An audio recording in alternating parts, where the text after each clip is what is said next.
Sound? Here. Yep. All right. One here. I'm going to slate.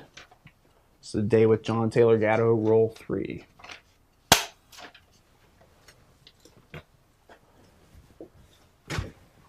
Start with dropping my handkerchief. When we left off, we were talking about how the committees were investigating the foundations.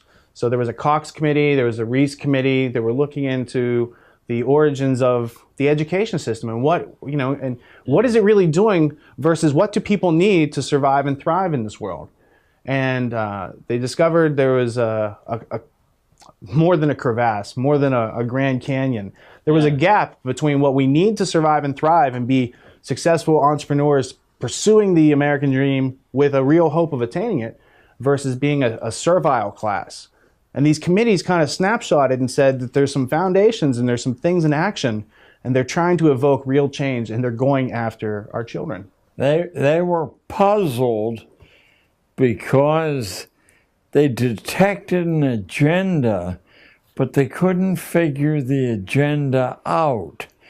And with the second commission, the Reese, a firestorm broke loose. In fact, Reese was never able to finish thanks to the chief counsel. Was that Cox? The chief counsel, well, I know there was a lawyer involved with the Reese committee, Catherine Casey, who was the lawyer sent by Norman Dodd to go into the archives of the Carnegie Foundation. Yeah. And after being brought up in a traditional status quo education, she went there and saw the actual minutes and the words of these men in these meetings planning on how to take over this country and to take over the diplomacy and power of war. Was Dodd the chief counsel for Reese? Dodd was the chief researcher, and he was out of J.P. Morgan earlier, and he had said, you guys need to return to sound banking, and they said, Norm, we're going to let you go.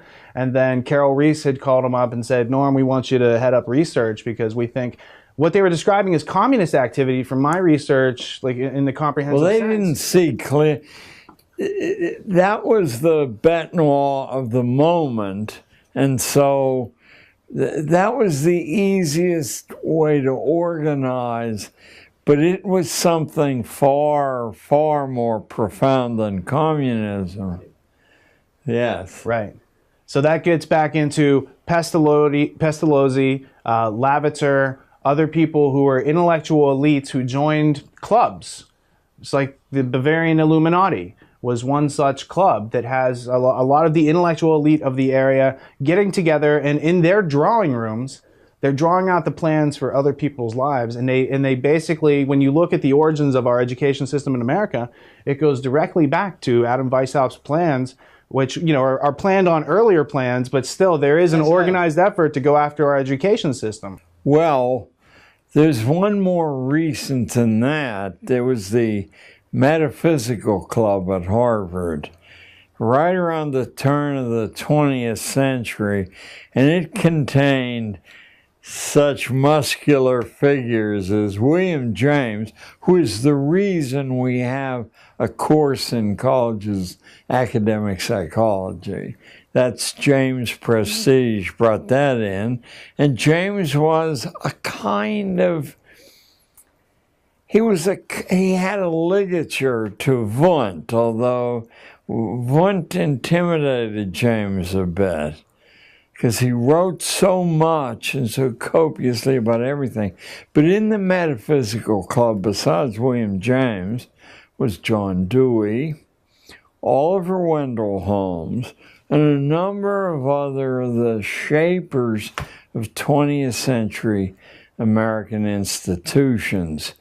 The most important figure, though, is not known to many people. He's perhaps the last major philosopher human history has produced. It's pronounced Peirce, but it's spelled as if it were Pierce. Charles S. Peirce, a strange figure, a part-time lecturer at Harvard, created the pragmatic philosophy that William James was probably the chief distributor of. But your key man's Pierce because he's much less, how would I put it? He's much more direct than James. James comes from a long intellectual tradition, a genteel tradition, and in a sense, James knows just what to say in every situation. Pierce is very nakedly describing that pragmatism, he doesn't make this connection, but I have, it's very similar to the Old Norse religion that said, praise ice when crossed, a woman on her deathbed. In other words, no predeterminations until you see performance. Pierce said, the truth and justice flatly do not exist. This was picked up, by the way, by Oliver Wendell Holmes, who then said truth and justice are what the strongest members of society say they are, and any sane judge decides a case before he hears the arguments, because you don't want to rattle the framework of society. I mean, this is big time radicalism. Of course, they didn't see it that way at all. They saw it as nitty-gritty truth, and all these superstitious, sentimental additions had occluded the fact justice is what strong people say it is, truth is, same thing. So that's an evolution of Kantian philosophy where they remove cause and effect, and then their irrationality can be rationalized. Yes, of course they left out Kant's, it's one of the three critiques. Probably the best intellectual defense for the existence of God is from Kant. That was inconvenient for this group. But pragmatism, if you now connect pragmatism with the concept of justified sinning from Calvin, you have an absolute blank check in any situation to invent truth, invent justice, sacrifice biologically inconsequential people, and invent any excuse for doing that you want. Seems to me that's been the driving force in American affairs for a long, long time there. But interestingly enough, it's been the driving force of an intellectual elite, I believe, through history. It's just they didn't have the dominance the technology gave them. Well, Bertrand Russell has this quote. He's often misquoted, but when you actually read the book, the sentence starts with, I'll paraphrase, as Fichte would have wanted, the purpose of education is to remove individuality and self-reliance and all these other things. So the idea was that Bertrand Russell was noticing that what with Fichte in the 19th century was trying to do but didn't have the technology to do, that they now in the Norbert Wiener, Bertrand Russell era, the 20th century, now had the ability to mass mind control billions of people at the same time, and it's all done on a basis of irrationality, a denial of cause and effect. But that goes back, you can start looking at where the influence of utopia took place and took root in Francis Bacon with New Atlantis and how it goes up. And then it's just formalized by some people using other jargon, psychology in the 20th century into pragmatism. And it's all just they want to do what they want to do anyway, and they just keep using education to kind of, say, well, this is a good reason why we're doing this. Yeah. Well, here we are then. What thoughts do you have about the amount of people in the origins of this country that were literate versus the amount of people that are literate today? It's quite fascinating because the political census of Connecticut, I believe it was 1690, but don't hold me to that, very, very early on, showed a population that was, for all practical purposes, entirely literate. We also have the more than circumstantial evidence. If you simply look at the popular writing in early colonial times, it's taught in a seminar level in colleges today, and it's as well known a novel as Fenimore Cooper's Last of the Mohicans is in truth unreadable by college friends. Not because he's not a skillful writer, but the allusions to science and politics, history of all sorts, is so comprehensive and interwoven that the allusions themselves defeat an ordinary reader, including an ordinary college reader. The book I saw in your bathroom, Common Sense, sold 600,000, sold in a population of 3 million. You know, a country that was half serf, slave, and now you can find it on seminar level in Princeton and University of Chicago. Because so many people were literate at the origins of this country, they were able to publish these pamphlets. Yeah. And so when you'd have propaganda on behalf of the Elector of Hanover, better known as the King of England. And you had these retorts by, Thomas Paine, who's not from America. He emigrated here, and he doesn't have a formal education, but somehow he figures out how to put things together for himself and speak in a way such that the common person can really get something from this. Yeah. And, it's not so much his aspect, his propaganda. He's propagating an idea. But just describe the effect that, just being able to have the printing press and somebody who could pick up these ideas without being through their formal schooling has the power to change and influence a country and inspire revolution, et cetera, et cetera. Oh, yes. And in Paine's case, what he had mastered is even today what I tell kids is priceless to master. No complexity of ideas can't, in fact, with the pains on the part of the speaker, the writer, be reduced to plain talk and speech without harming the delicacy of the idea. And Paine really hit that on the button. He's quite a model in a sense. It's like, if you want to write adventure stories, you want to read Edgar Rice Burroughs and the Tarzan books and the Mars books, because you're just propelled from beginning to end on a somewhat more rarefied level. Dickens had that ability. And of course, it could be distributed wholesale, but doing that would hand weapons to people you don't want to be able to be heard.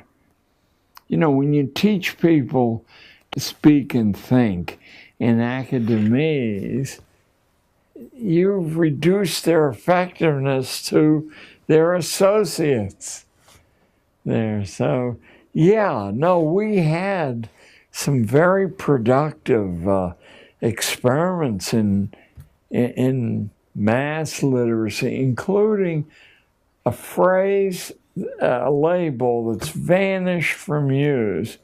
There was constant talk of something called the active literacy. As long as you read well, you can develop original thinking, but you can't communicate it. But to be able to master spoken speech, you can talk to anybody and they can actually understand what you're saying, or written speech were known as the active literacies.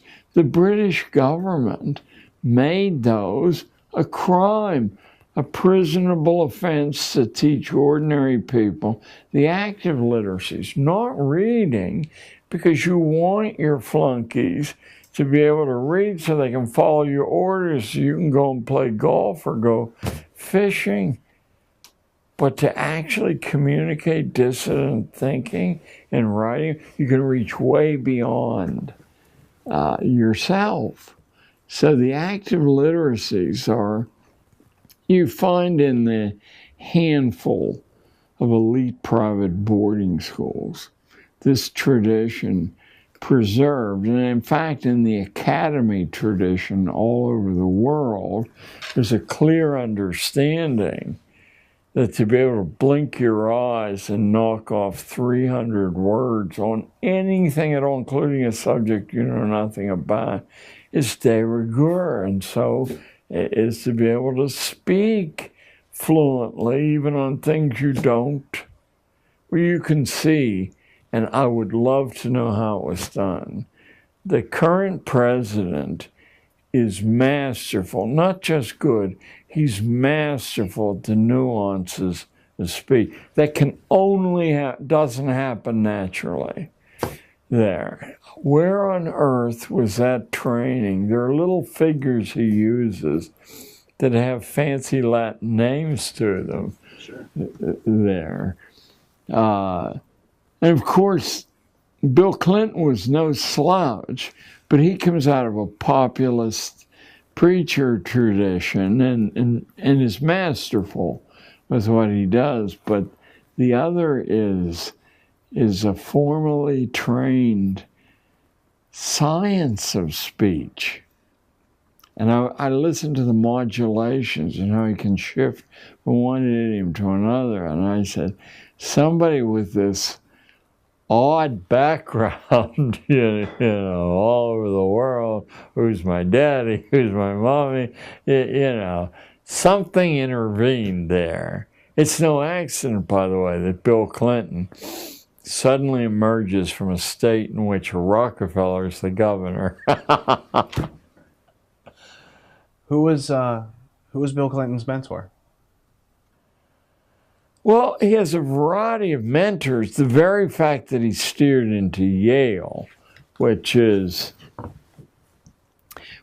probably of the elite universities, the one that keeps the class tradition, the British class tradition, most actively alive. In fact, they all fled from Harvard when the Unitarians took over and are talking, you know, we're all in this together. So they bailed out of Harvard, headed west, dropped the biggest load, no pun intended, in New Haven, but continued on a line that you can trace all the way across to Seattle, leaving behind traces of this brilliant class-based thought. I once, years ago, and don't ask me to reclaim it now, but I once actually did trace the movement from the evacuation of Harvard in about 1805, 1810. What had happened was the Unitarians, who were one of the great heresies of you know, the last 500 years, they worked out a way to initially convert to whatever religion had a church in the area, and then when they were the majority, they would vote the thing out of business, take the assets, and reopen as a Unitarian parish. The entire Massachusetts school committee, no accident, every last member was a Unitarian, even though there were less than 1% of the Massachusetts population, because they understood leverage. How the wolf, what is the symbol of the Fabian socialists in Britain? It's the wolf in sheep's clothing. They have a big laugh at how easy it is, you know, to fool. The funny thing is that Kitty Muggeridge, no, excuse me, the Beatrice Webb, who is really Fabian socialism, but she carried her husband around. But Beatrice is the welfare state architect. She was the niece of Herbert Spencer, the most articulate, intellectual racist in human history. Root hog or die. She sat with him on his deathbed for 6 weeks, and both of them agreed they were after the identical goals, but by different means. He said, exterminate the brutes, the famous line from Heart of Darkness, and she said, kill them with kindness. You know, I noticed you had Ayn Rand on your shelf. The idea of taking care of somebody else, apart from the innocent charitable thing, is that you ruin them by doing that. It doesn't take very long to ruin them. So Beatrice Webb, the Fabian, and the great conservative Herbert Spencer, same bloodline, same goals, different methodology.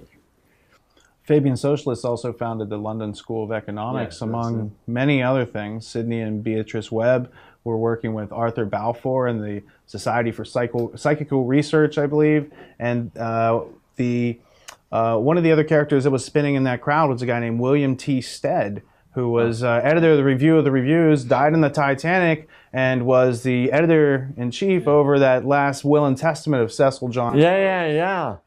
And of course, and I have no idea how he pronounced his name, but I would call it Steed. It was the character in The Lady with the Black Leather. What was?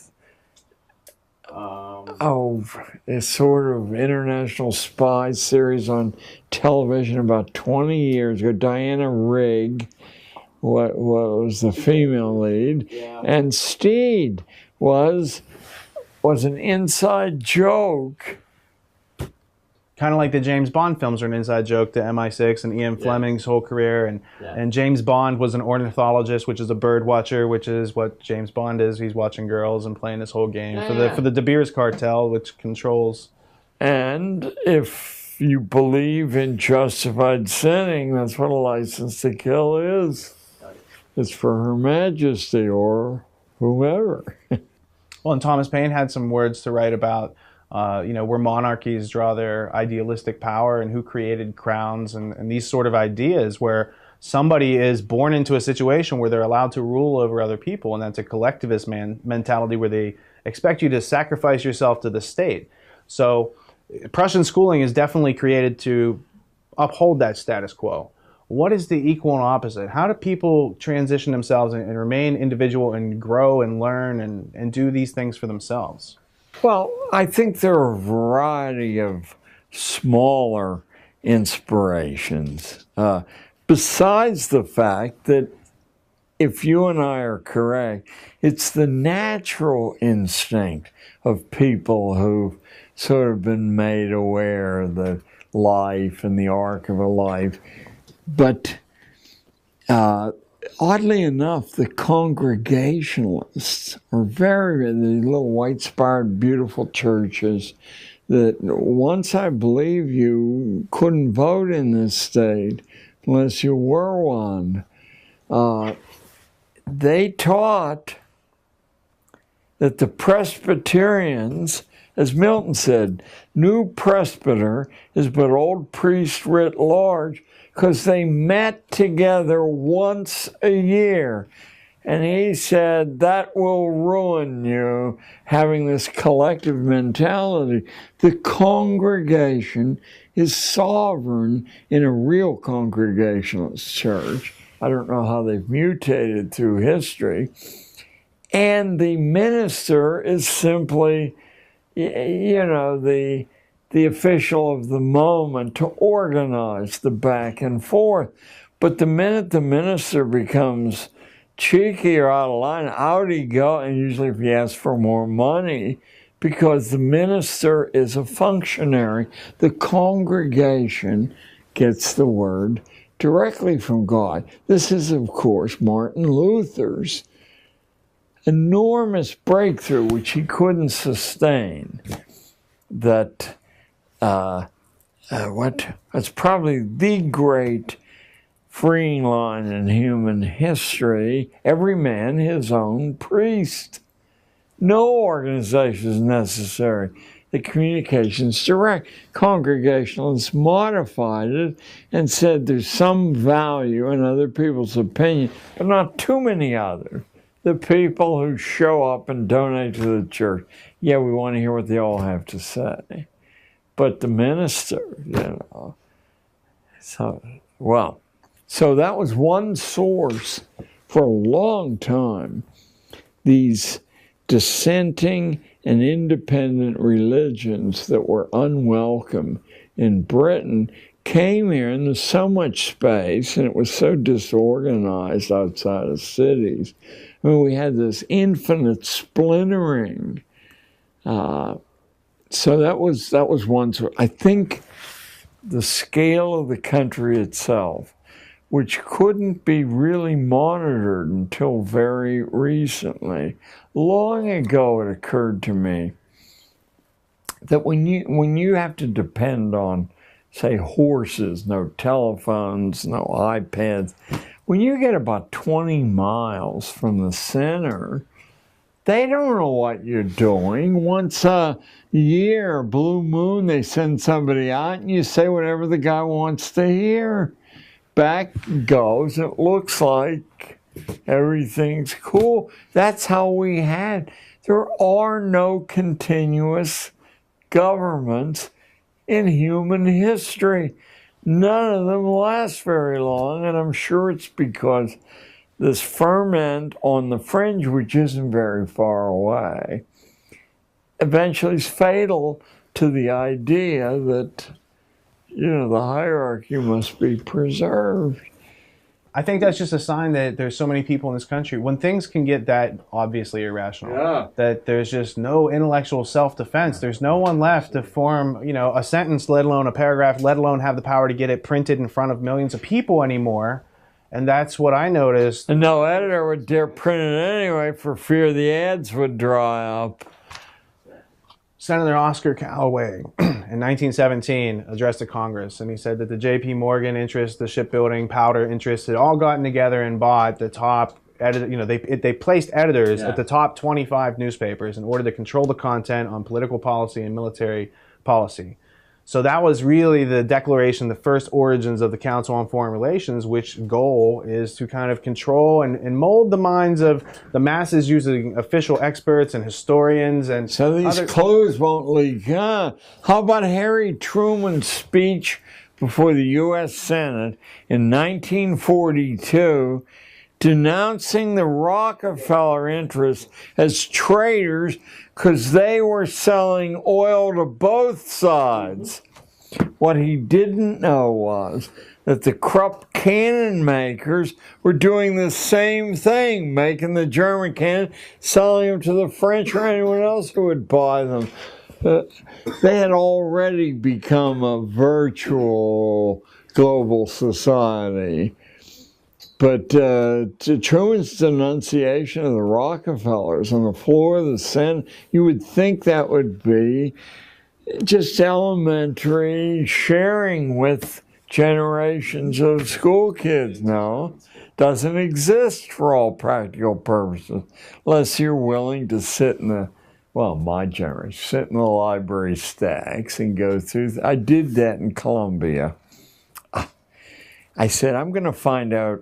Oh, no, I'm going back to 1958. So I got a stack pass. I've heard about stack pass. I'm down like in the 6th level. There's these huge stacks of popular magazines. He says, I'm interested to find out what the popular newspapers and magazines said about the Second World War before it started. For like the 90 days before it started. Let me tell you, to a publication, there not only was a certainty there was going to be war, But no worry at all. They all agreed that there was no ability on the part of any potential enemy to sustain a war, that all the gains would be right away, then they couldn't replace their losses.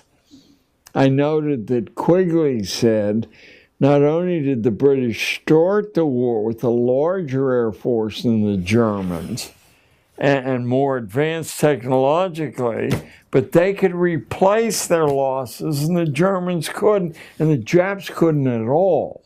So they ended the war with the same plane they began the war with. Well, this was understood before we had a war. This was a good way to get out of the Depression, good way to cow dissidents in the population always is to declare a national emergency. Then you have an excuse for foreclosing freedom of speech. What did Quigley do that was so unique or remarkable that no one else had done before? Well, what Carroll Quigley, the head of the Foreign Service Department at Georgetown University, no marginal school, what he did was use his invitation to be the only human being ever invited to view the files of the Council on Foreign Relations, and I believe its predecessor also. What he did was to actually write a major piece of nonfiction. Must be 1,300 words long, pages long. Fairly small print, and he made the fatal mistake of being a superb writer and thinker, so that it's accessible to anyone who gets a hold of a copy of the book. That was quite impossible beginning 6 months after the book was published. And I can just see the manuscript must have been this big. So an editor asked to vet the thing and make sure, yeah. And after all, Georgetown, this guy's safe. Out it goes. Macmillan publishes it, sells out instantly. And any conspiracy theory you've ever heard of is documented, only not as a conspiracy theory. Gives you the name, the date, the time, the actual letters. Oh, good God. Well, somebody got hung for that. Macmillan broke the plates, told Quigley there was no interest in the book at all, broke the plates so it couldn't be reprinted. Quigley's on a tape recording right at the end of his life that's stored down in Georgetown in the stacks, saying that they lied to him, that they had tons of who wouldn't want to read the book. I spent 6 months looking for a copy of the book and finally found one in the rare book room at New York University and had it stolen. And then a couple of months later, because I'd looked in so many cities, I got a call, mysterious call, from a fellow, I think he turned out to be a dentist, had a radio show. Who is? Okay. It's Stan Monteith. Yes, Stan Monteith. He said, I understand you're looking for, well, I said, do you know where? Yes, he said, I have some copies. Of course, he had reprinted the copies. And after Monteith, over the next couple of years, several other people had taken the Macmillan and reprinted it, so much, in fact, that it became the basis for a growing number of aware people. They weren't sure what they were aware of, other than that the story was not as delivered, not in junior high and not at Harvard. It was a different story. It was a story that could accommodate two fraternity brothers at Yale running against one another for president. The big agenda. But Quigley's real gift to the rest of us is his absolute mastery of prose and his really interesting mind and his confession that he agreed with the plot. He simply, as a good Roman Catholic, didn't apply with the secrecy. He said, I believe there's nothing anyone can do about this anyway. It was marvelous. I'd go back whenever I feel despair. And not an easy, I mean, it's an easy read because it's so well written, but it's a big chunk. He says, for example, that the only times liberty's ever appeared in human society is when the population is privately armed with deadly weapons. And to reach the acme of liberty, they have to have the same weapons available to them that the government has available to them. And yet we're not talking about some guy who rolls his collar up. We're talking about this internationally famous scholar.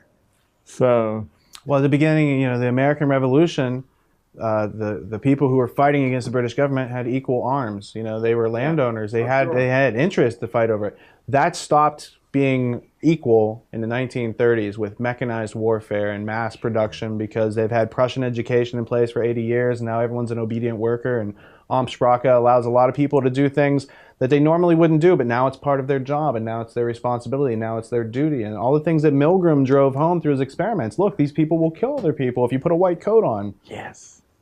Yes.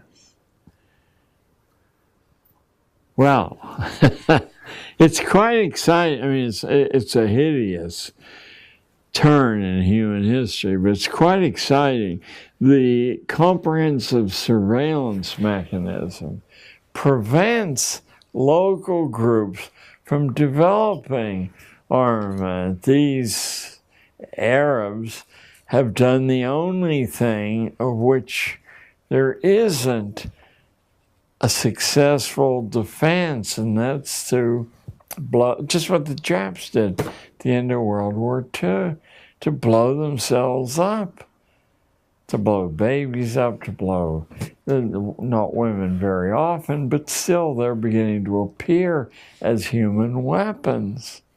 What you can do is suppress that activity, but you can't do it and say, this is a free society and we're all in the game together. There are 4 copies, I think, of Tragedy and Hope around. Have you seen the first edition? I have, and I'm wondering when Macmillan has been forced to reprint it very recently, in the last year or two, and I'm wondering, you only have to delete key sections, still be a big book, to take the real sting out of it. I thought somebody with young eyes and a lot of stamina ought to sit with the original edition and the reprint just to make sure. So we're doing tomorrow afternoon. We have a first edition and we have several other reprints, and we're going to... Oh, do let me know, because I have other people I'm trying to see the idea, and I could say the project's underway, and why don't you send them a little check? And, Yeah, absolutely. What do you think about Quigley's book, Anglo-American Establishment? I was impressed by the thinking and the scholarship, but I think the presentation puts it beyond the reach, not beyond the understanding, but beyond the reach of ordinary people without a coach. And I do think we have a pressing need to find, without diluting the complexity, to find the idiom.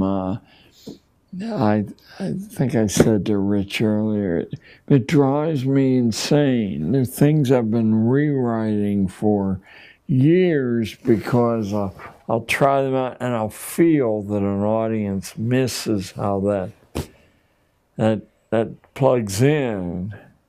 It's almost as if the audience needs a little bit of re-inspiring their curiosity, but then giving them a methodology by which they can start to reignite their learning. And then once they bring their attention and consciousness up a little bit, then they can receive some of these other messages. In the meantime, we can be coaches and help them kind of get that. We mentioned this earlier, but the great favor Charles Darwin did for people like me is to indict the Irish as hopeless biology, because my audiences are full of Irishers, and I say, don't trust an old broken down school teacher. Pick the book up and go to the Irish sections, because it's unmistakable, his scorn and contempt to dismiss them as irredeemable. The Spanish is irredeemable. There's quite a little catalog of people, not Swedish blondes, mind you. No, but Darwin does that because instead of observing how things actually work, they were trying to carry out an agenda. So he creates these ideas, and he said, under these ideas, you people can do what you want, and it's going to make them hopeless. And if you think you're hopeless, then you're not really aspiring to climb up any ladder, because there's no ladder because you've been told you're hopeless. Right. And he gets them to basically self-amputate their curiosity, and then they bring in compulsory schooling, and that cauterizes the whole thing. And they're like, well, you won't be curious anymore asking questions. I think Darwin himself had a lot of, he's not innocent, but he had a lot of innocence in his character. Galton has none. None. Galton knows exactly where to drop these things to cause maximum damage and to institutionalize the anti-educational nature of school. Once it's institutionalized, nobody has to know what's going on. That's the way you make your living. And if you were, for example, to extend the privileges of partial autonomy among school kids, you would shrink the establishment. And that is no way to retain power or income. If you were to find substitutions for the purchased supposed improvements in curriculum, I mean, the truth is, superb education doesn't cost a penny to deliver. If you understand what it is, what you're aiming for, and what you can use, it's a lot easier if you have money. But what money's usually used for is to purchase layer after layer of interventions, and those interventions prevent the educational result.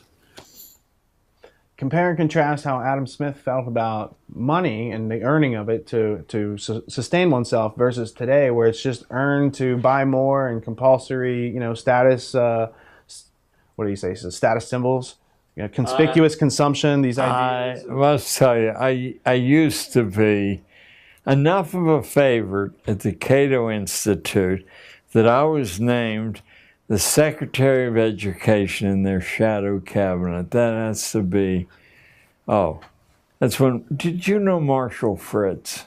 No, I don't know Marshall. Okay, he was a legendary member. When I discovered what Adam Smith actually said, which I wouldn't deny that key people at Cato also know, I became very, very problematical, because in Theory of Moral Sentiments, Smith, I'm going to give a shorthand here. Smith says that to spend your time making money as a mark of insanity, and what it'll buy you is a bad life. But we should be grateful to the people who do that, because they assemble capital, they pay the biggest price, and they create, improvements for everybody else. I don't think the religion of libertarian capitalism wishes that complication to be well understood, because there's no way to explain it away. Just as he's very clear, that the peasant's son and the duke's son are the same people. He's very, very clear. You got to be nuts to assemble capital. What lessons can be learned from Ben Franklin? Yeah, Franklin's life is the best lesson. Franklin was such, I almost slipped into Pittsburgh profanity, but I won't. Franklin was not a morally nice human being in any way. In fact, his son broke off contact with him and never spoke to him again for 40 years, for the rest of their life. So Franklin was the ultimate pragmatist. He masqueraded as a Quaker, even though he had no ties whatsoever. The French who financed the revolution talked about this marvelous Quaker. I mean, he was like a national sensation over there. And he didn't disguise in his dress. I mean, he camouflaged himself sort of. He always walked a line where he could justify what he was doing. But his life is evidence from a huge, they're probably a lower middle class family, a candle maker.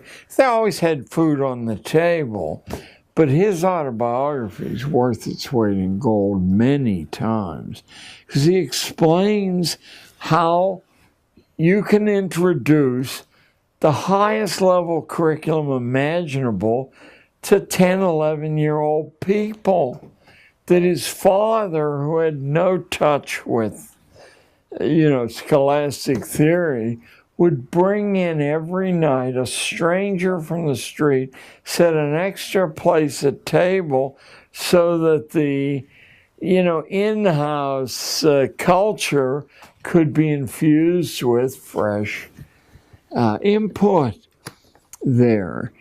That he and his friends decided that without mastering high-level written prose, their opportunity, he's 11 years old, and they say, how are we going to get a big-time literary style when nobody, They take the New Yorker magazine of the day, the Tatler and the Spectator, read by only the most hoity-toity, and they rewrote the articles in their own words and then would present the rewrite to strangers and say, pardon me, sir, could you tell me where this article might have come from?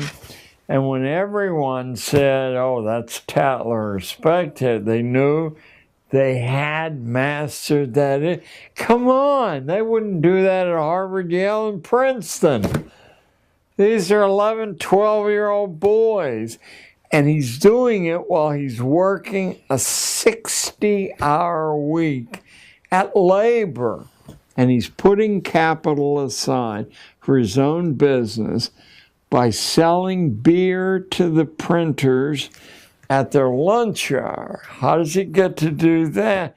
Goes to the owner of the print shop and he says, look, you're letting these guys go for lunch. Some of them are coming back woozy. Some of them are not coming back at all. Let me bring the buckets of beer in, make a penny, and they'll be chained to the machine. That's Ben Franklin, mind you. So his accomplishments, he's the reason we have a post office. He's the reason there's a University of Pennsylvania.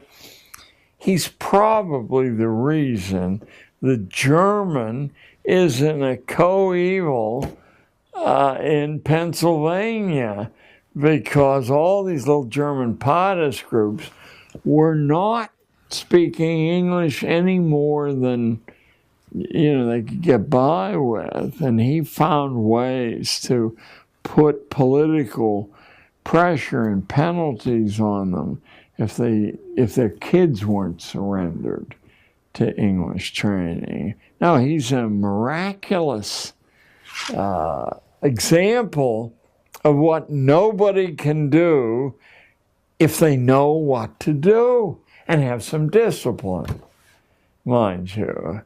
I would say nobody should not read Franklin's autobiography very, very slowly. Do not read it for the story, but for the details.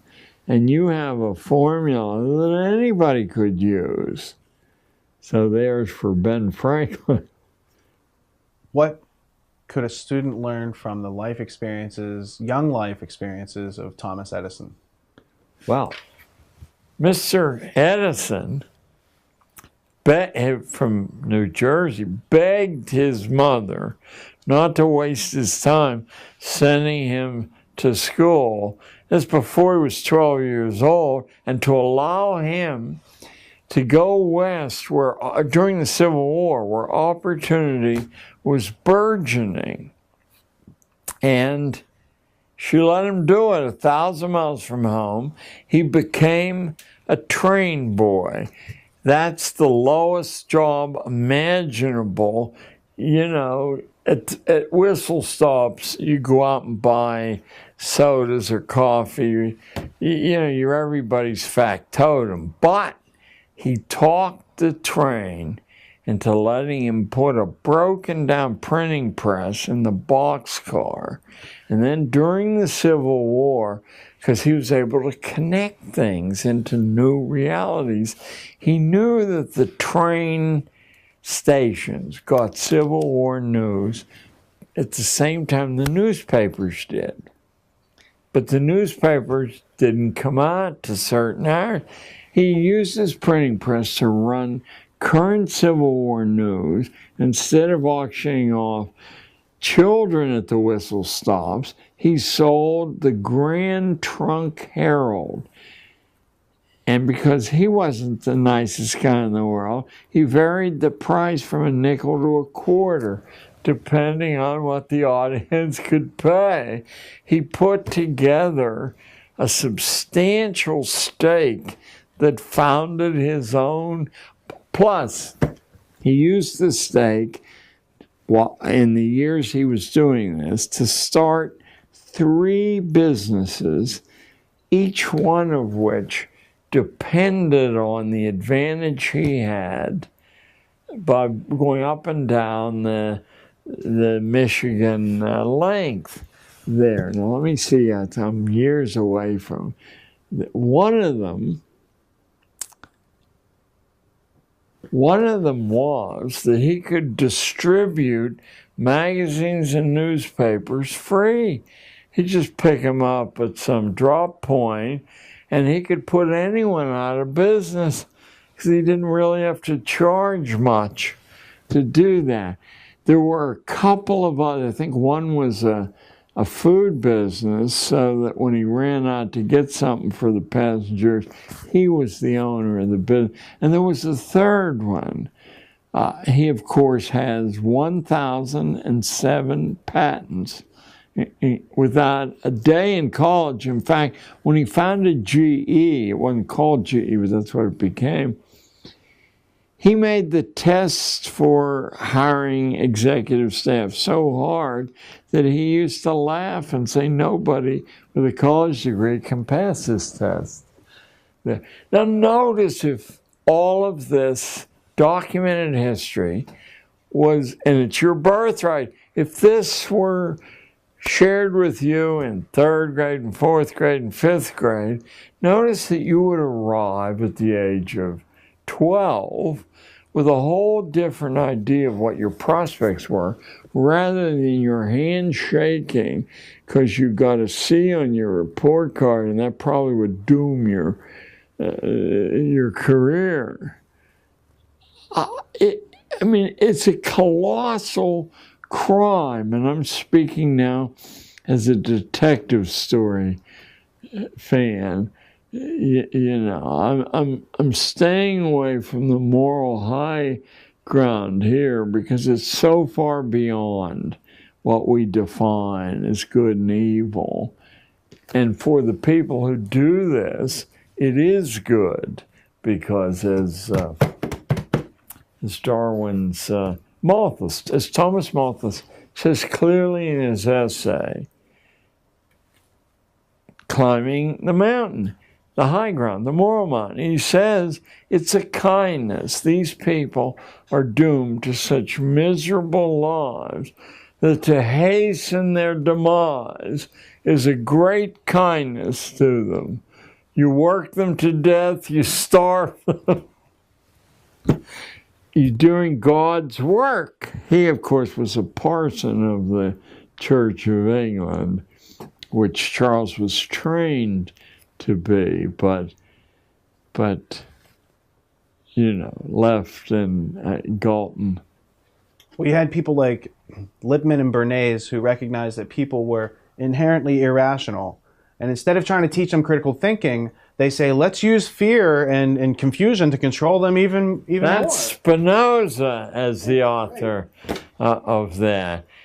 Get a hold of, they're around, a translation of Tractatus Religico Politicus, published in 1690.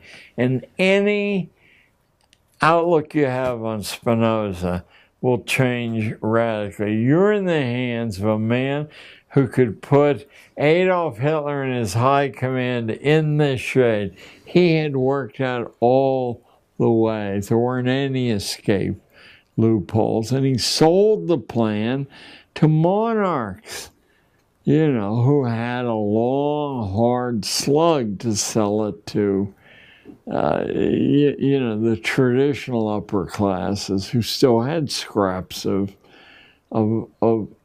morality, traditional morality. They still hadn't become justified sinners.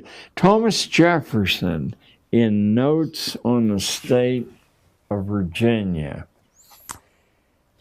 he's trying to assemble, because Spinoza's ideas are already in America, so he's trying to assemble the possible good use that could come out of an institution of schooling. That's why shallow teacher college texts said that Jefferson was one of the pioneers. But what Jefferson said was that unless 5 things are done, it will be a mere secular religion. And as soon as I saw it, that's Spinoza's direct positive program to get rid of emotional religion. That's a wild card. Secular religion's okay. I mean, that's what the Church of England is. Wasn't inspired. Men sat around in committees and figured out what God would want. We have 1 minute left on this tape for today. My question would be, in the last minute, who was Niccolo Machiavelli, and why should every school child take a gander at what You've got to take a gander at Machiavelli. Machiavelli was a Florentine at a time when Italy wasn't a unified nation. It was a collection of powerful city-states, or at least some were, and Florence was one of the most powerful, but it had important rivals. And Machiavelli, he was a middle-level politician, call him. And he was ambitious. So he wanted to, it was the famous Borgia family. Cesare Borgia and Medici family. Yeah, he wanted to do what Henry Kissinger did, is to establish himself as a fountain of utility for the Borgias. And he really had an excellent mind. And it's hard to tell what his character was, because he has other books that are rather morally grounded. But for the first time in history, the secrets that have been talked about in drawing rooms, maybe leaked a little bit like Hobbes' Leviathan there. Suddenly it was an unbroken presentation of how the prince should maintain and enlarge his power there. It electrified the planet. First of all, the people who already knew these things were ticked. And the people who suspected them were put in a moral quandary, a bind. Now it would be a deliberate choice. But for the great unwashed and for the religious power that represented them, here was, and his name was, after all, Nick. Here was old Nick saying here,